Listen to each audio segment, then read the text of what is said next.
There we go. Good. Glad you're back. I'm always impressed when somebody comes back.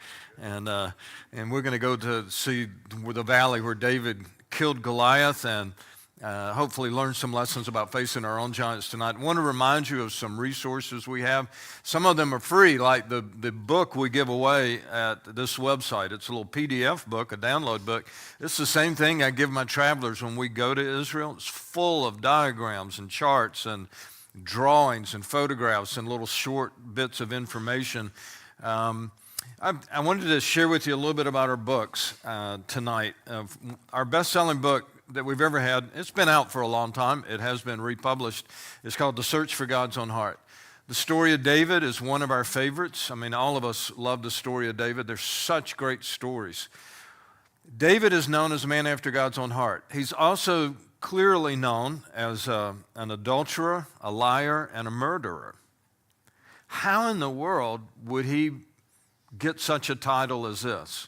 Well, there were things in his heart that just made all the difference. The bottom line is, if there's hope for David to get that kind of title, there's hope for me, and there's hope for you, and a lot of people really resonate with that message. Now, the other two books I wanted to tell you about tonight are it's kind of like a volume 1 and volume 2.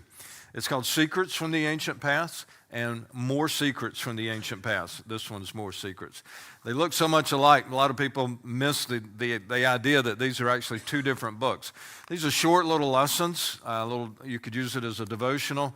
And a lot of, like the lesson I had this morning, there's probably 3 separate chapters on that in one of these books. Years ago, when I first started publishing books, a company in Grand Rapids picked up The Search for God's Own Heart and released it nationally. And I wound up in Orlando at a conference they were leading, and the publisher took me out to eat, and he said, I want to give you some advice on writing books and selling books. And I'm like, man, that's what I want to be, the next Max Lucado. You know, everybody that writes, it has that dream. And said, I'm listening. He said, first of all, I want you to know this. If you will write to people who are hurting, you will never run out of an audience. And I'm like, that's so good, I'll never forget that. That's kind of like preaching. If you just preach to people who are hurting, you'll never run out of an audience. The second thing, and I'm thinking I better write this down, but then he said, I want you to write for women. And that one threw me. And I said, what? Write for women? He said, he's just eating along. He acts like it's just as normal. He said, yep, write for women. And I said, why would I want to write for women? He said, women buy books. I'm like, I buy books. He said, trust me, you're the exception. Write for women.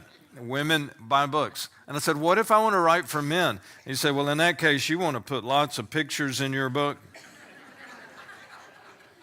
And so, guys, we have lots of pictures in our book. In all of our books except The Search for God's Own Heart.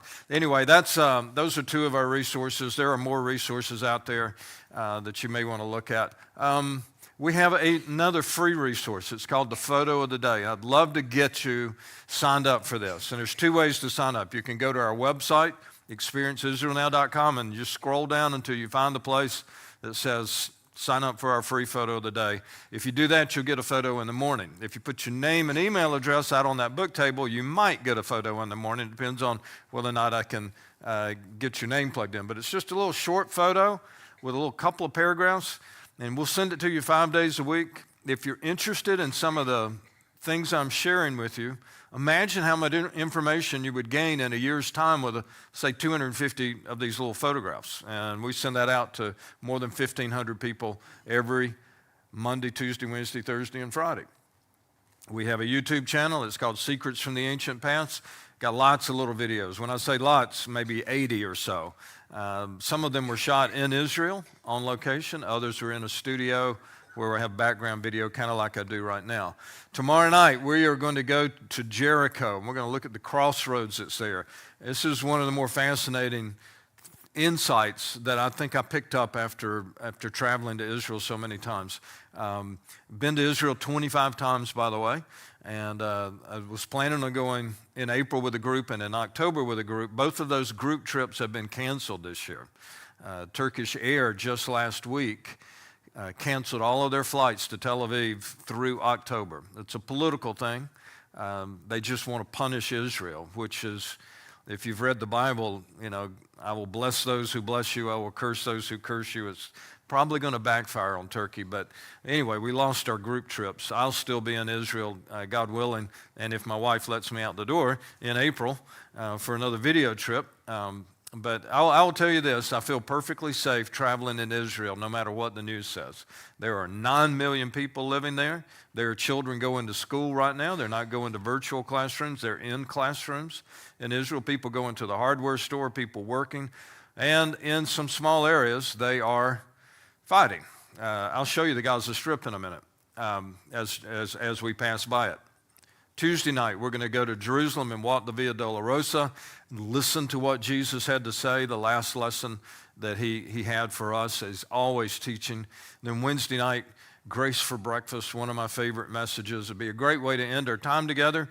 But tonight, we're going to go down to the valley where David killed Goliath and face our own giants. And so, everybody knows the story of David and Goliath, in part because sports analogies have long picked up in our culture, have picked up on the idea that the underdog is David and the favored team is Goliath. And once in a while, David beats Goliath. That's what makes the NCAA basketball tournament so much fun. We're always looking for that unknown team, that underdog team who makes a run in March Madness. That's David and Goliath. I remember when Mercer beat Duke, the announcers literally said, today we've got David and Goliath, and David won. Who knows? So here's how the story begins. It's in 1 Samuel chapter 17 and the first 3 verses, and that's the scripture I'm going to show you. And one of the concepts I would like to introduce you to this week, maybe you've already spotted it, but most people don't read their Bibles like this because we don't live in Israel. This is not our backyard. But the Bible always gives us geographic locations. I was a journalist before God called us into ministry. And on day 1 of Journalism 101 class, right down here in Athens at the journalism school, I remember they told us what I actually already knew from my high school journalism class. In the first paragraph, you need to tell them who, what, when, where, and how, or why.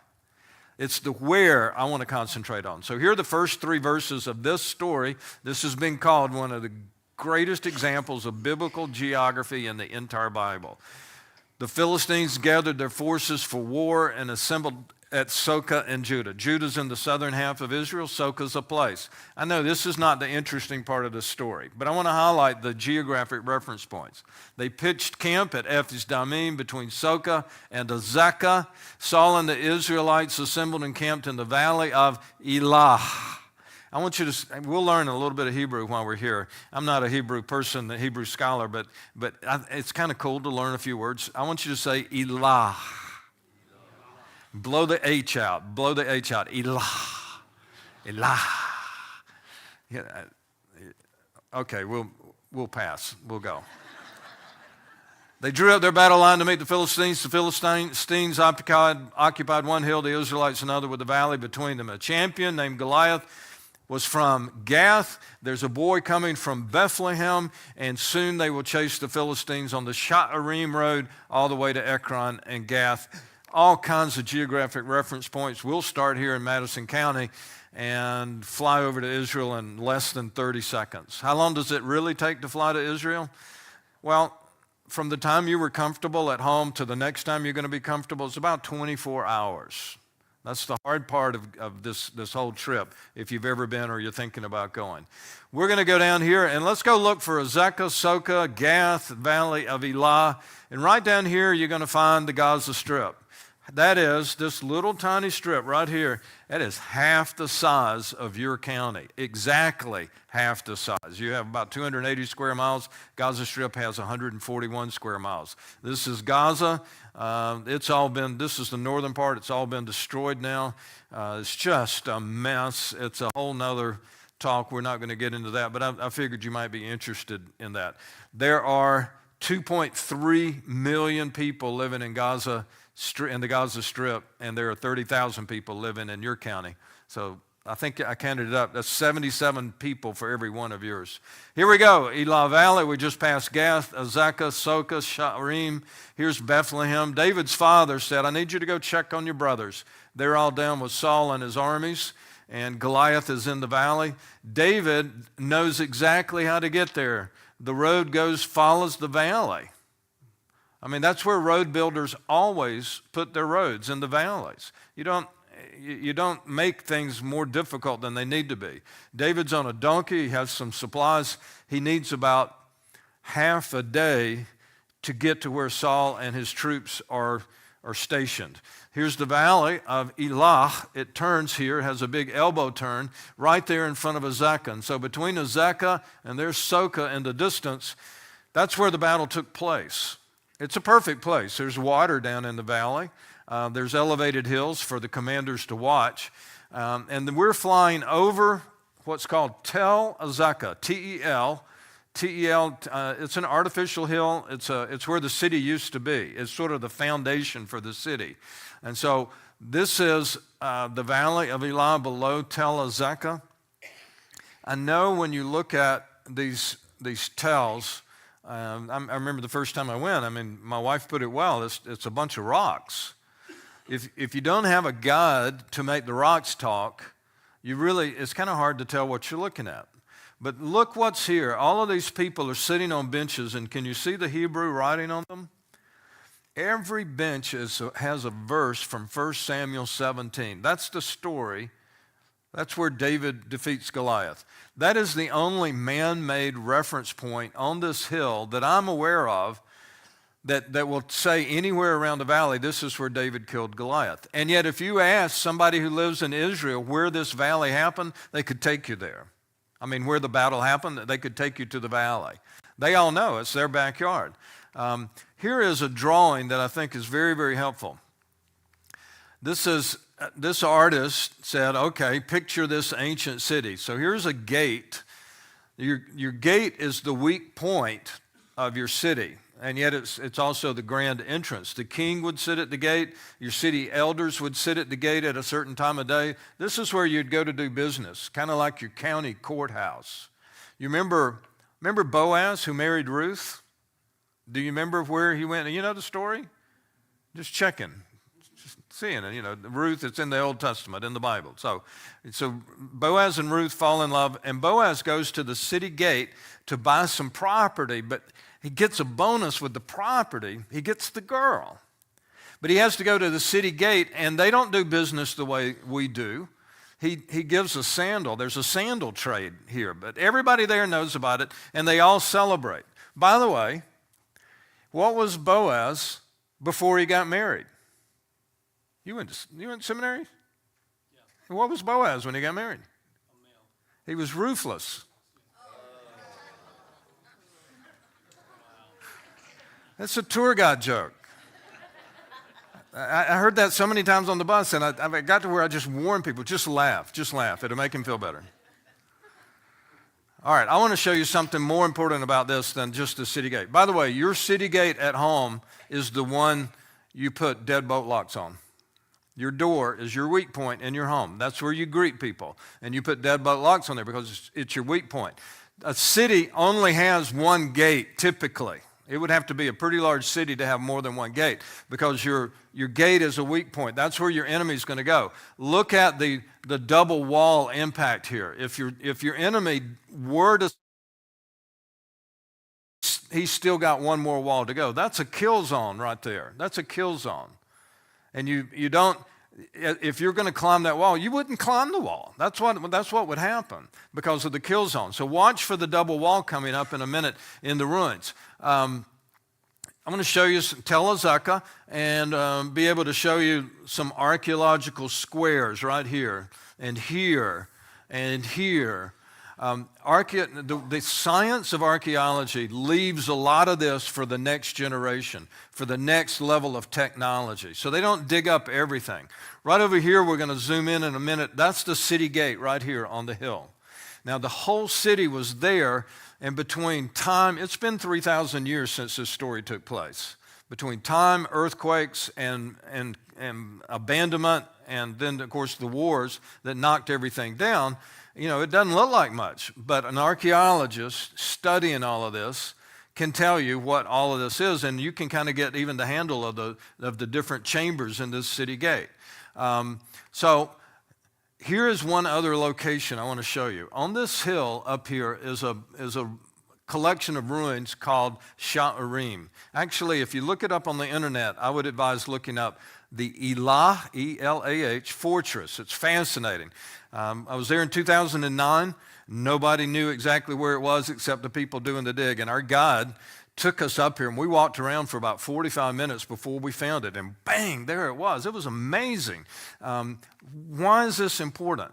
Because in 1 Samuel 17, here's one more reference point. After David, and I'm assuming David goes down in the valley and kills Goliath. After David kills Goliath, the Israelites chased the Philistines on the Sha'arim road all the way back to Gath and Ekron. The word Sha'arim means two gates. Two gates.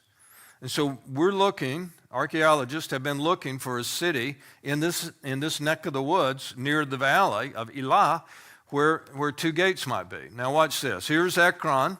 We know where that is. As a matter of fact, there's a Jewish community here. There's also a Jewish community now where Gath is. And if you back it up, you can easily see 7 miles away how that's where Gath would be. And you can picture the Philistines running along a road that led from Sha'arim to Gath and Ekron. But why would they run from the city of Sha'arim?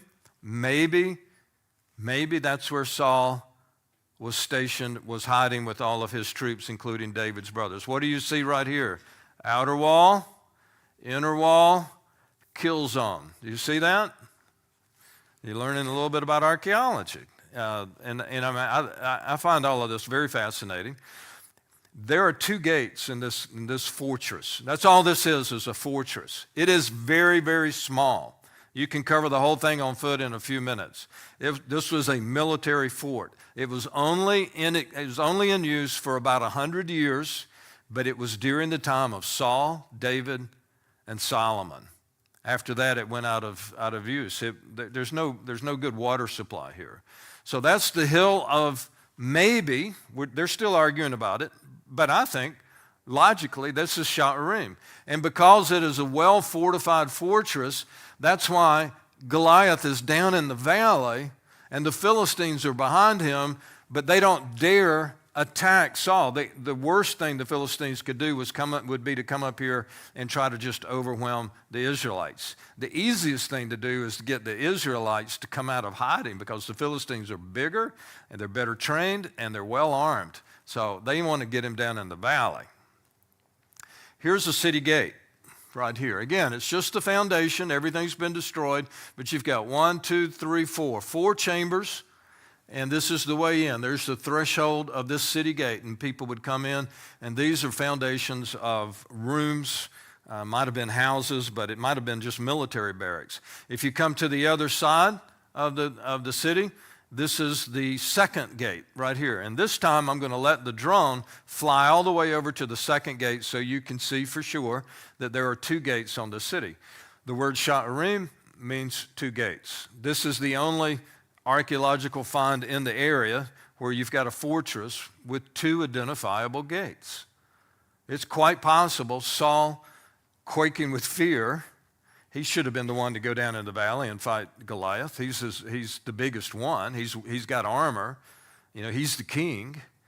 Goliath is down in the valley, and David's brothers are getting sick and tired of hearing this Philistine, just make fun of Saul and his armies. And David comes along and says, well, what will be done for the person who goes down there and fights him? And his brothers snap his head off. They're angry, they're embarrassed. But David goes and volunteers with Saul, and he says, I've killed a lion and a bear. And he goes down into the valley and takes on the giant. And we've been naming our sons David ever since. What do you see down in this valley? You see some farmland. And those of you who are familiar with land, you see a row of trees nice and straight right here. What do you think's down there? There's a water source. There's a little stream. David goes down into the valley and gets 5 smooth stones. 5 smooth stones. So we're going to let him go down there. Now, Jeremiah, where are you? Come up here and help me real quick. Yeah. I just need some help.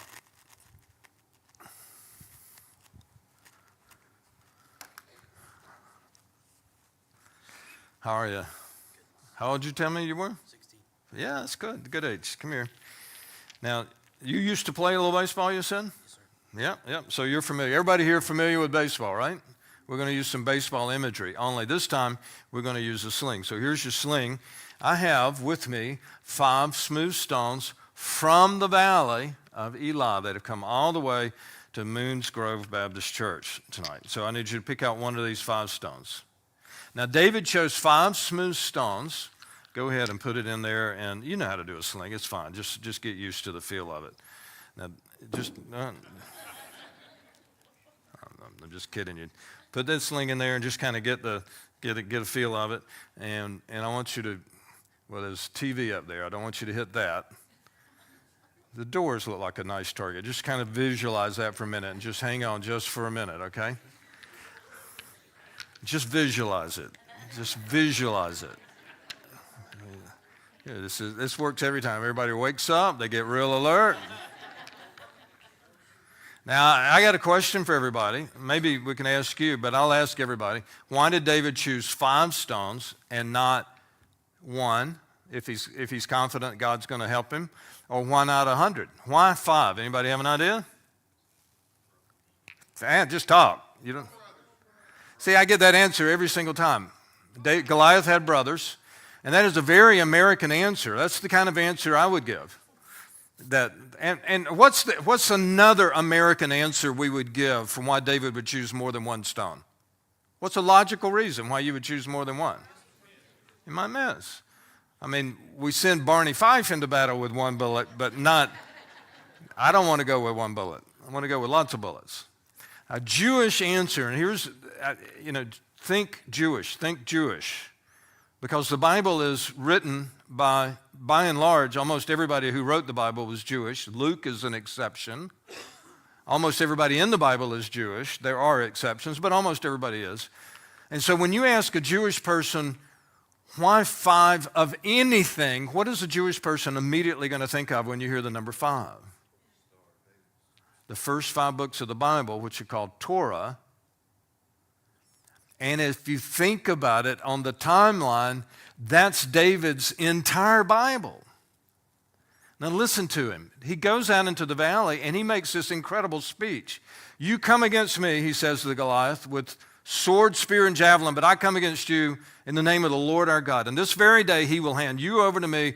I will strike you down. I will cut off your head and feed the carcasses of the Philistine army to the birds of the air and the beasts of the field. And the whole world will know that there is a God in Israel. And all who are here, and I think he's talking to his brothers, maybe it's a Saul, all who are here will know that it is not by sword that this battle is won. This battle belongs to the Lord. And he charges forward, slings the stone, Goliath falls down, and again, we've been naming our sons Goliath. No, wait a minute. We don't name them Goliath, do we? All right, come here. You're right-handed. I'll take it. Good. So, confidence. The whole thing is built on confidence, okay? So, how fast can I, straighten it out. There you go. How fast can a baseball pitcher throw a baseball? Just give me a number.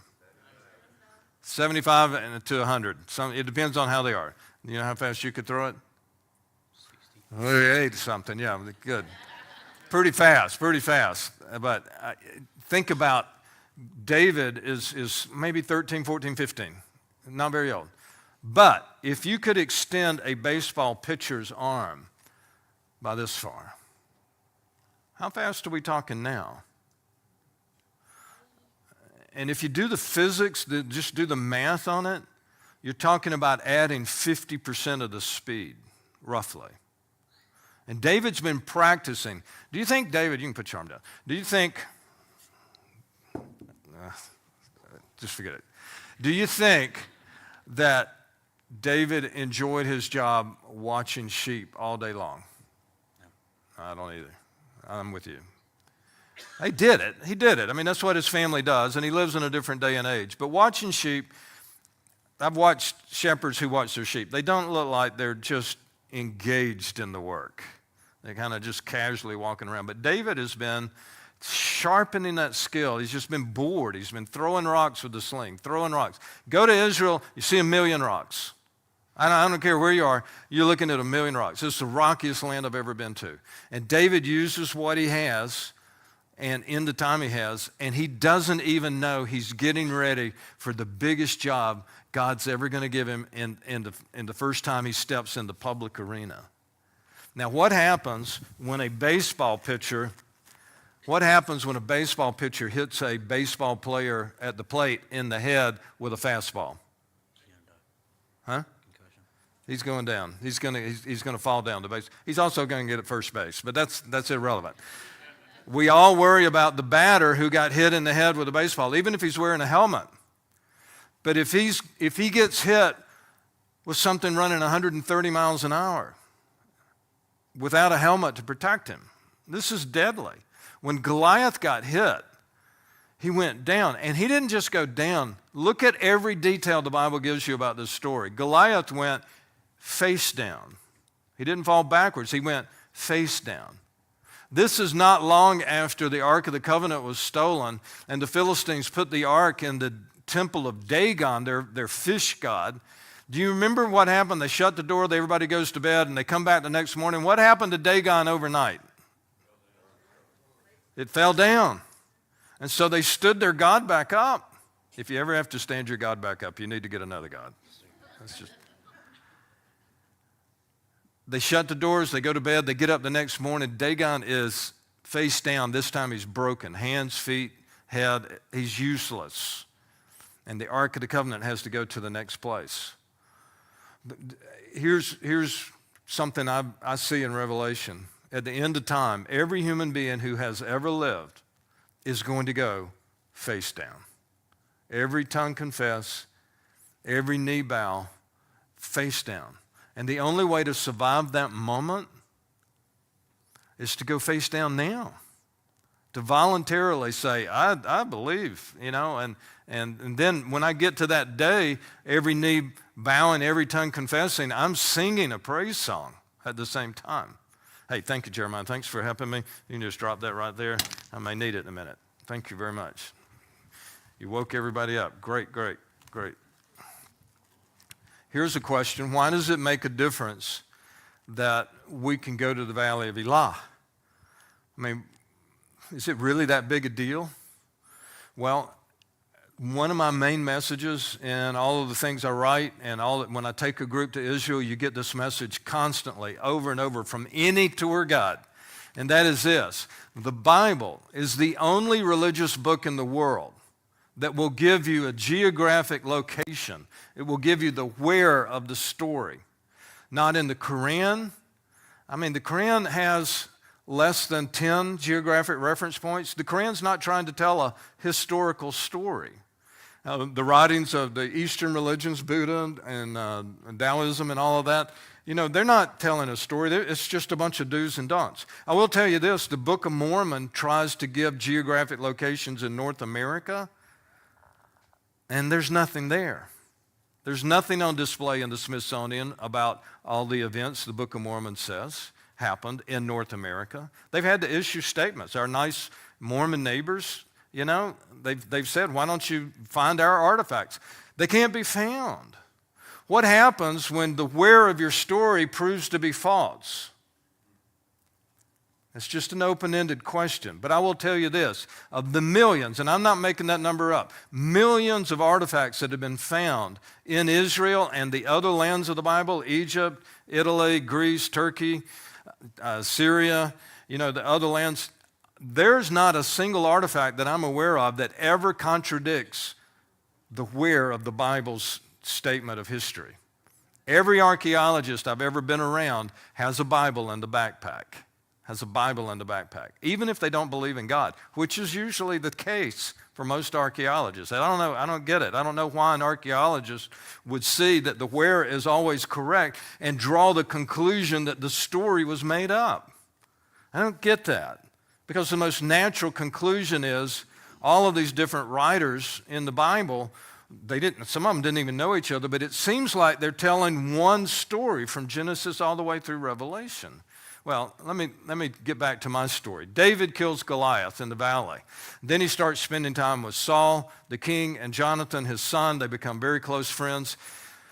Saul becomes quite jealous of David. David has become something of a rock star in Israel because of how he killed Goliath. You know, Saul has killed his thousands, David has killed his tens of thousands.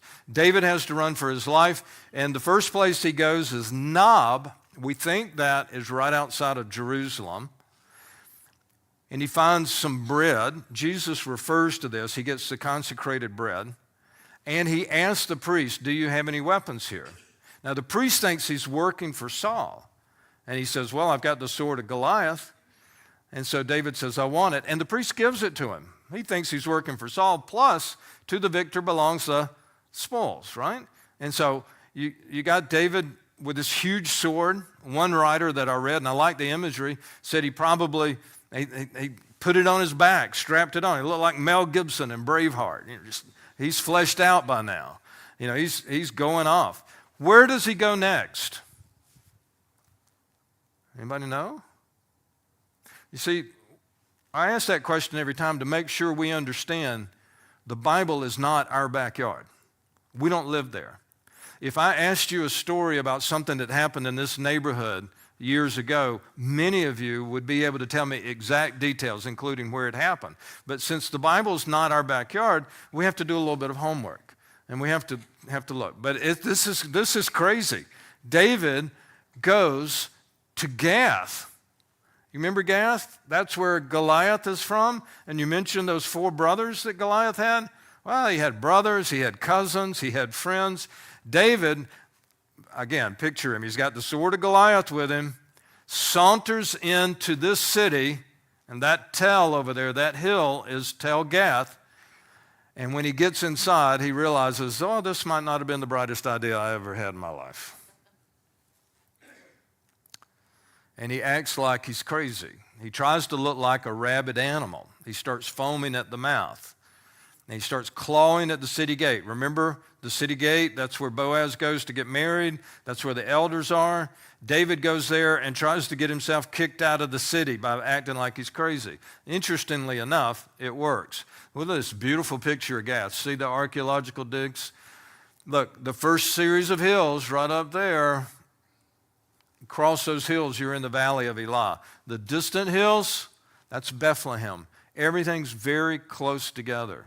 You needed to walk about 7 miles if you were in Gath to get over to the valley of Elah. If you were a Philistine, you only needed to, if you left at daybreak, you'd be at Sha'arim or wherever Saul was hiding by lunchtime. And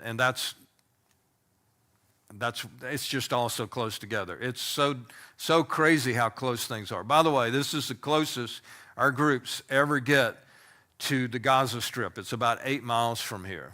And so I haven't been to Gath since 2017. In 2017, the reason we were there is they had made a lot of noise. They found the city gate. I'm not sure I don't think that's the city gate, but that's part of the archaeological ruins. They found the city gate of Gath from the time period of Goliath, and they called it the Goliath Gate. And so we went there to see it. So here we go. This is not a good scene. This is not a good scene. David acts like a madman, making marks on the gate and letting saliva run down the beard. So he's trying to look like a crazy person. Trying to look like a crazy person. That's not a good look for any of us.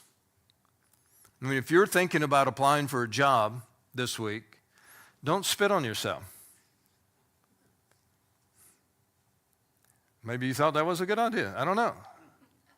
If you're romantically inclined and you're thinking about asking somebody out on a date, don't do that.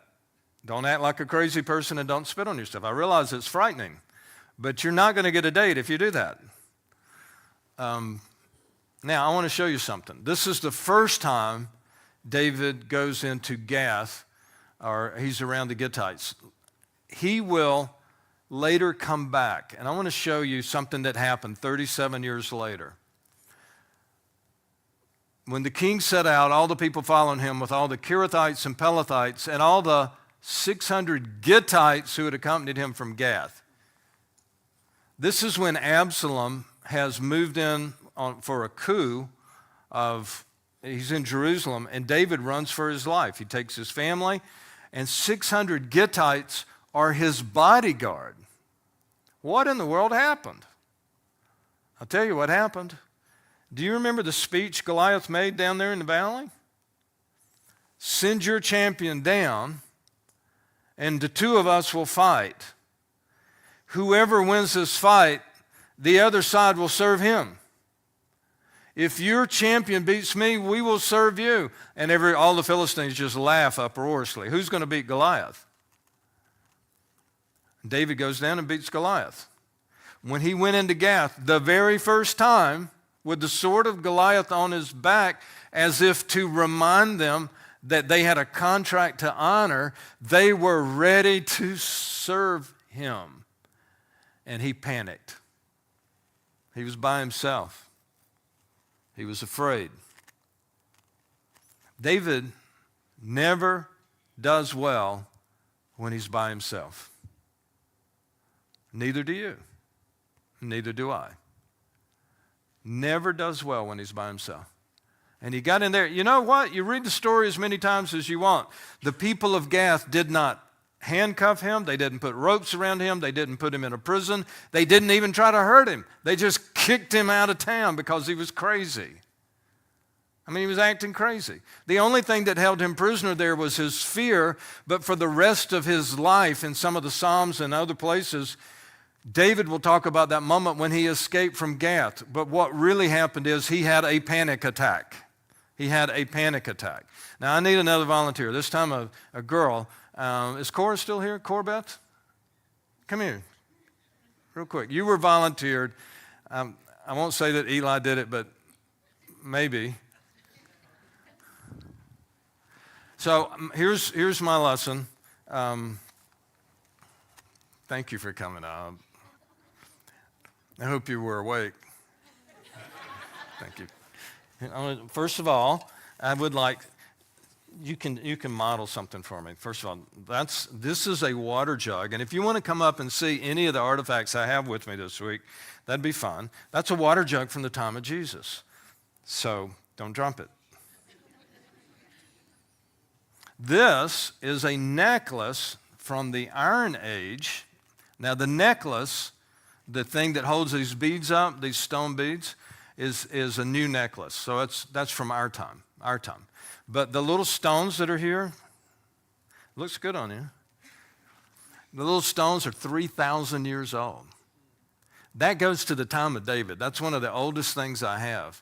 And so the man who found some lamps, and I bought the lamps from him. He says, "Would you like a necklace?" I'm like, "What are you talking about?" And he tells me he finds these beads, and it's obviously somebody during the winter just has time on his hands or her hands, and they make these little bitty stones, and they grind them down, and they put a hole in there. It's fascinating. You want to see the necklace later? You're welcome to it. But that's from the time of Jesus. So let me give you another artifact to hold.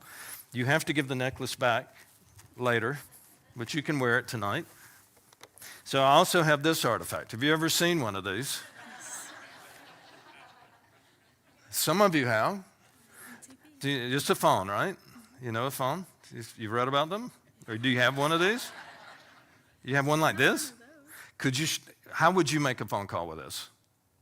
Well, I mean, go ahead. It's not going to ring anybody. It's not hooked up. You know, those little holes in the center would be easier to put your finger in one of them. Yes! Good. You probably want to pick this up first and see if there's a dial tone. And then you make the number. Now, I know a lot of you. No, go ahead and pick it up. Pretend you're making a call. You hear anybody talking? No? Okay. Believe it or not, that also used to happen. These are old people jokes.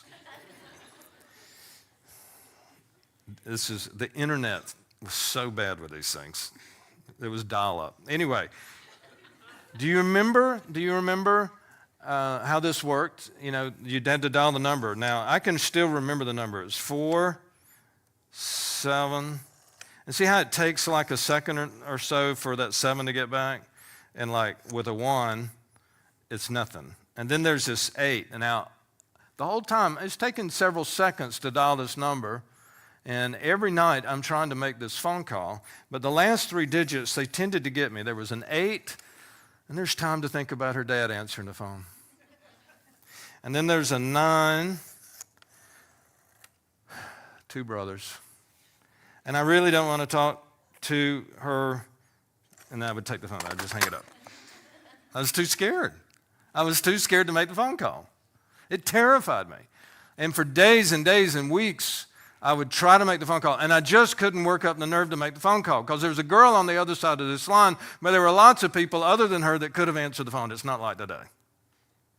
But do you know something, Corey Beth? I finally did work up the nerve to let the last 9 go through. And she answered the phone. You want to see what happened next? Let me show you. That's what happened next. And my little lesson for you is I want you to be careful because some phone calls are more expensive than others. So let's give Corey Beth a hand. Thank you, and you can wear that necklace the rest of the night. And thank you to Jeremiah for your help. I would just say this. You can't let fear make your decisions about your future. You just can't. You'll never get the job if you don't apply for it. You'll never know what would have happened unless you do decide, if that's what you want to do, to go back to school or to start your business or to ask her out or ask him out. It's the rules have changed a little bit. But do you really want to get to the last day of your life and wonder what would have happened if? I don't. I'd rather live. I'd rather find out. I remember one Sunday night, just like this, one Sunday night, a young man came to me after church. I knew he was in love with this girl that had walked in the door, or at least he thought he was. You know, she had come into the church, and he's just all bug-eyed, and it was kind of interesting to watch it not develop. And he said, I don't know. I want to ask her out, but what if she says no? What if she says no? I said, what if you never know? I said, she's out there in the parking lot. She talks forever, you know. She's out there talking to somebody. Go ask her out. I said, I don't know if I can. I said, do you want to get to the end of your life and wonder what would have happened? Wouldn't you rather hear her say no than just wonder the rest of your life? So he went out there. He got all fired up. And he asked her out, and she said no. But he didn't have to wonder about it anymore. You know, sometimes it doesn't work out. And sometimes you look back on that 5 years later and go, boy, I'm glad it didn't work out. Because God had this in mind for me. David had a panic attack. So what's he going to do about it? He leaves Gath. This is what the Bible tells you in chapter 22. Remember, Goliath is in chapter 7 of 1 Samuel. In chapter 22, it says he went to the caves of Adullam after he escaped from Abimelech and Achish. It turns out the fastest way to get to the caves of Adullam is a region, not one place, but it's a region, and there are hundreds of caves there. The fastest way to get from point A to point B, and I guarantee you he was looking for the fastest place. He thought they were chasing him. They weren't. It was right through the valley where he killed Goliath. And as he slows down and realizes none of the Gittites are chasing him, he's made a mess of himself. He gets to a stream. Now, the Bible doesn't tell us all this, but the land kind of helps us build the story, and I'm going to project this happen. He gets to the stream, and he needs to wash his face off because he's been working hard to make himself repulsive, and now he's got to live with himself. And so he bends down, and he's washing his face off, and he sees some stones that would be perfect for taking down a giant. And even if he's not in the valley of Elah at that moment, he still would see stones that were washed smooth by that creek. And he asked a question that maybe you've asked about yourself if you've lived long enough, and that would be, what happened to me? I used to be so brave. I used to be fearless. What happened? And in David's case, he decided he never wanted to do that again. David wears his emotions on his sleeve. He writes a lot of songs, and so he wrote a song about this experience, and I'm getting right at the end of this message, by the way. And I want to say something. By the way, these are the caves of Adullam. There are like 3 different caves pictured here, and you can just watch it. But I meant to say something early. I'm going to honor your time this week. If you'll join us Monday, Tuesday, and Wednesday, I know it's a school night and a work night, but we're not going to be here like forever and ever. So we're going to confine our time together and maximize our time together and give you some resources if you want to go deeper. So the caves of Adullam. This was back in 2012. We were doing some filming for the Christian Television Network, and it's a little tough to crawl through here. We see there's a Philistine now, and all you have to do, and there's one of Saul's army, you cut off his head, and nobody else comes through the cave. There are areas in this cave where there's room to sit down and room to stretch out. But that's my shoe. We've learned to tell people before we do this on one of our trips, this is not for everybody. If you're claustrophobic, for instance, you don't want to go in here. And there are some people who don't know if they're claustrophobic. And I say, well, today's your day to discover whether or not you are. Come with us. But, this is a cave. David feels safe in the cave. But on the other hand, do you want to live in a cave all your life? Do you want to hide all the time? Well, the Bible simply says he went to the caves of Adullam, and 400 men joined him there. 400 men who were discouraged, in debt, they were fugitives, but they came to David and they said, whatever you want to do, God's got his hand on you. We're going to follow you, David. We will do whatever you tell us. You're going to be our leader. Some of us will get hurt because of this. Some of us may die because of this decision, but God's got his hand on you. And with 400 men around David, with community around David, he went on to become the greatest king in Israel's history to this moment. It's amazing what a little bit of community will do for a person when we get around each other.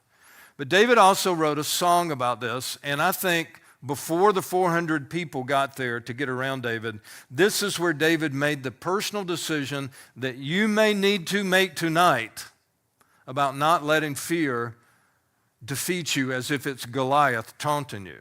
So here's Psalm 34. Once in a while, I'll give you some homework. This is your homework for tonight. You might want to read Psalm 34 before you go to bed, or maybe in the morning. Now that you know the backstory, read Psalm 34.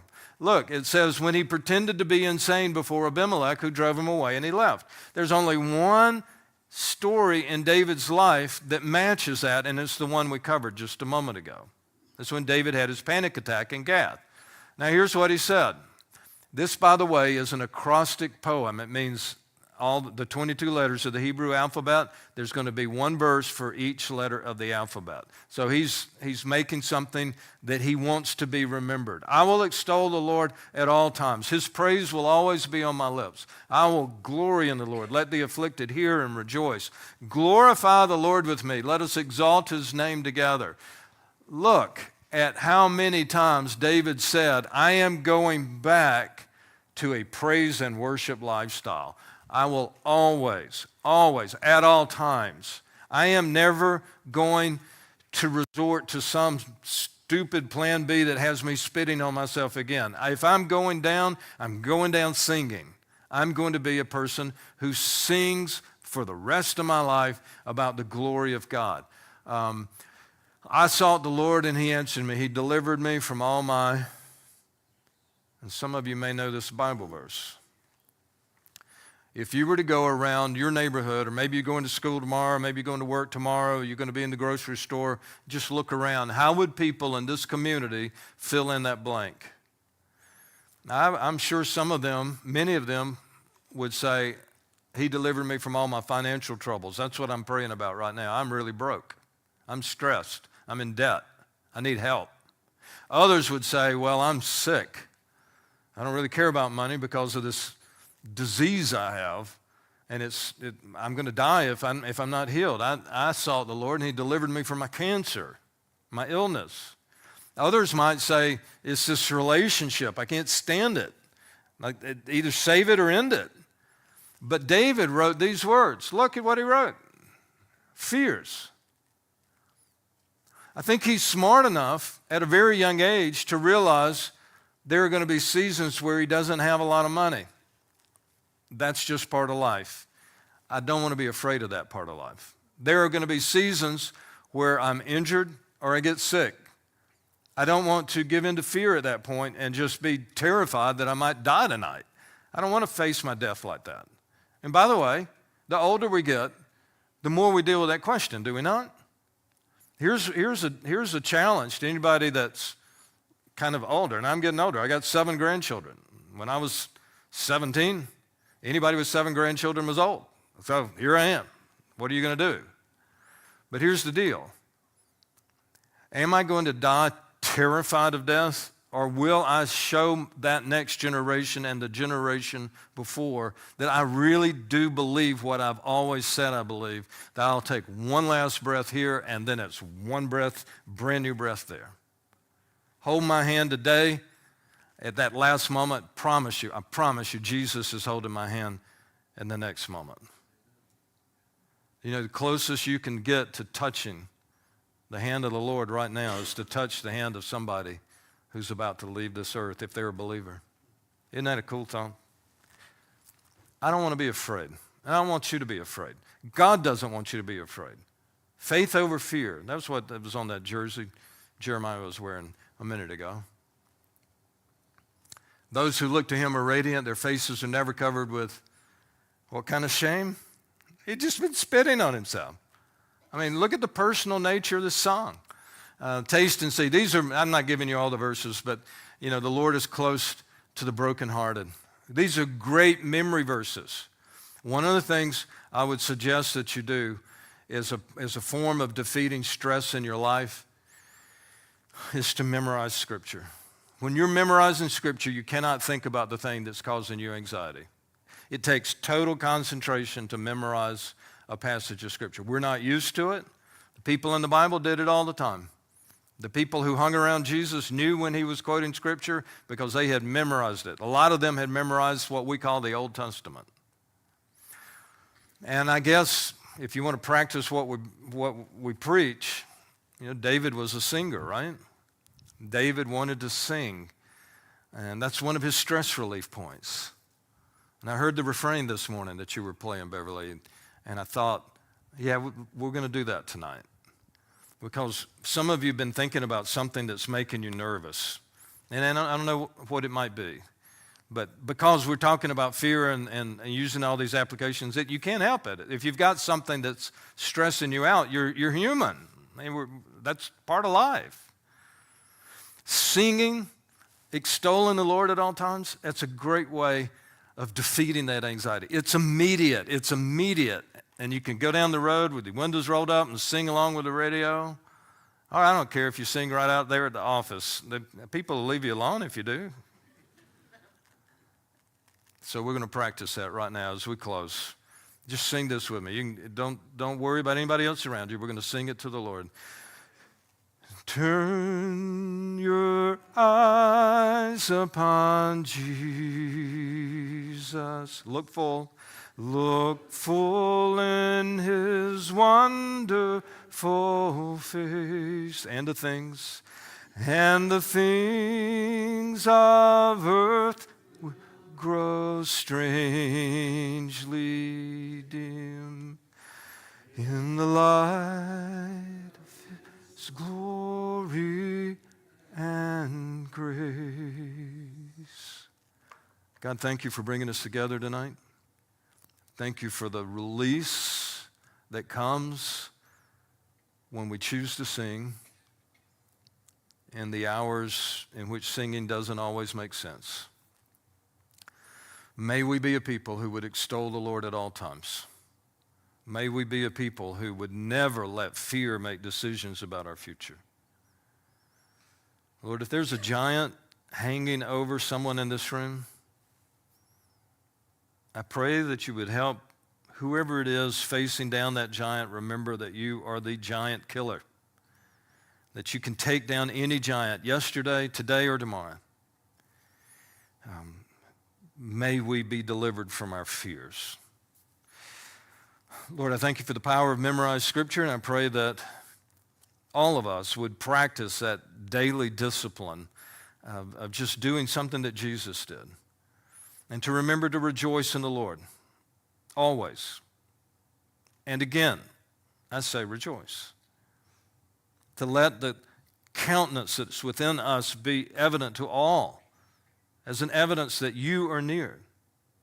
To be anxious for nothing, but in everything by prayer and supplication and with thanksgiving to let our requests be made known to you, so that the peace that passes all understanding would indeed guard our hearts and our minds in Christ Jesus tonight. That's our prayer in Jesus' name. Amen.